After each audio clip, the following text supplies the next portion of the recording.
पैसे की कमी नहीं है सच में तुम्हारे पास। हम तो शादी में भी पैसे खर्च करने में सोचते और तुमने अपनी बहू की गोद भराई में करोड़ों रुपए खर्च कर दिए। बहन, ये कंजूस गरीब करते हैं, अमीर नहीं। और मैं नहीं चाहती कि मेरी बहू की गोद भराई में कोई भी कमी हो। मेरी बहू को 1000-2000 दे, इसलिए मैंने तुम लोगों को इतने पैसे दिए। और अभी तो मुझे भिखारी में भी 1000 रुपए देने हैं और कुछ सोना भी दान में देना है। इतना बोलकर आशा घर के बाहर जाती है जहाँ भिखारी की लाइन लगी होती है। और अब आशा सभी भिखारी को 1000 रुपए के साथ कुछ सोना दान में देती है।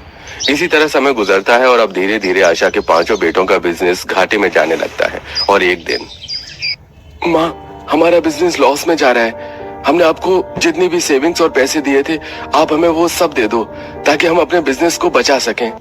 पर बेटा, घर में तो अब 1 रुपए नहीं बचे हैं। मैंने तो पता नहीं कितने करोड़ रुपए बहू की गोद भराई में खर्च कर दिया और जो बचे थे वो मैंने तुम्हें पहले ही बिजनेस में लगाने के लिए दे चुकी हूँ। माँ जी, अब आपको समझ में आया क्यों आपकी 5 बहुएं आपको फिजूल खर्च करने से मना करती थी।